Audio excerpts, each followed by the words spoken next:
Breaking news. Real estate వ్యాపారి పెద్ద దస్తగిరి హత్య కేసులో సంచలన వ్యాఖ్యలు చేశారు ఆయన కుటుంబ సభ్యులు.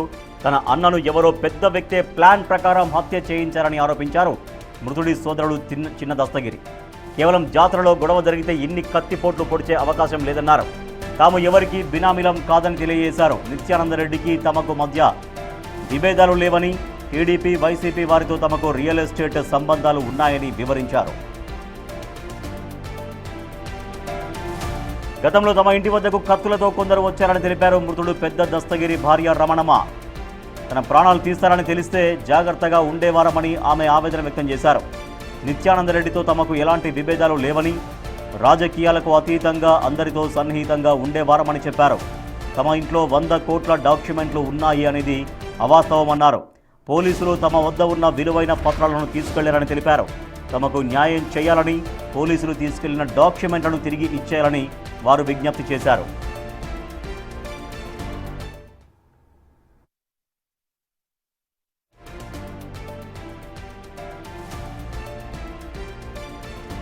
రాజకీయాల కోసం సొంత బాబాయిని సైతం గొడ్డలిపోటుకి అర్ధాంతరంగా ఏదైతే జీవితాన్ని వైఎస్ఆర్సీపీ నేత ముగించాడో అటువంటి వైఎస్ఆర్సీపీ పార్టీ అధ్యక్షుడు జగన్మోహన్ రెడ్డినే ఆదర్శంగా స్ఫూర్తిగా తీసుకునే మొన్న ఏదైతే కడపలో సొంత పార్టీ కార్యకర్త దస్తగిరిని సైతం నిర్దాక్షిణ్యంగా హత్య చేసినటువంటి పరిస్థితి, దుస్థితి మనందరం కూడా చూసినటువంటి స్థితి.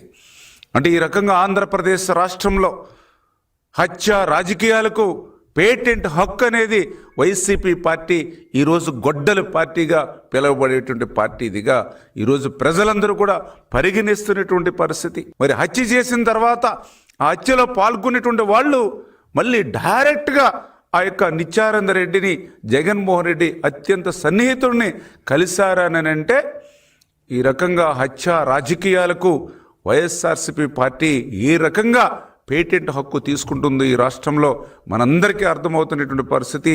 అంటే పాము గుడ్లను పెట్టి తన గుడ్లు తానే పాము ఏ రకంగా అయితే మింగేస్తుందో అదే రకంగా జగన్మోహన్ రెడ్డి వైఎస్ఆర్సీపీ పార్టీ తన రాజకీయాలకు కానీ, తన ధనదాహానికి కానీ, తన డబ్బుకు కానీ ఎవరు అడ్డొచ్చినా కూడా ఆ రకంగానే మరి మింగేస్తారనేటువంటిది కూడా పెద్ద దస్తగిరి విషయంలో మనందరికీ కూడా అర్థమవుతుందనే విషయాన్ని కూడా ఈ సందర్భంగా మరి మరొక్కసారి మీ ద్వారా కూడా తెలియజేసుకుంటూ ఉన్నా.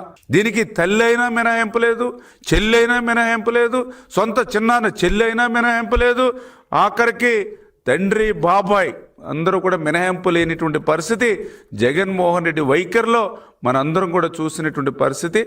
అంటే ఆ రోజు ఏదైతే వివేకానంద రెడ్డి హత్యను గుండెపోటుగా మరి ముందు చిత్రీకరించి అది గుండెపోటు కాదు గొడ్డలిపోటని ఏదైతే సాక్ష్యాధారాలతో బయటపడేటప్పటికీ అది చంద్రబాబు నాయుడు గారి మీద ఏ రకంగా అయితే నెట్టేయడానికి, నారాసుర రక్త చరిత్రని ఏ రకంగా అయితే చంద్రబాబు నాయుడు గారి మీద నెట్టేయడానికి ఆ రోజు జగన్మోహన్ రెడ్డి ప్రయత్నం చేశాడో, ఆ రోజు 2018లో కోడికత్తి డ్రామా ఆడి రక్తి కట్టించి 2019 ఎన్నికల్లో దాని ద్వారా విజయం సాధించి అధికారంలోకి వచ్చిన తర్వాత మరి ఆ కోడికత్తిలో భాగస్వామ్యుడైనటువంటి దళిత బిడ్డను మరి ఏ రకంగా అయితే అతని జీవితాన్ని బలిపెట్టాడో ఈరోజు కార్యకర్తలందరూ కూడా అర్థం చేసుకోవాల్సిన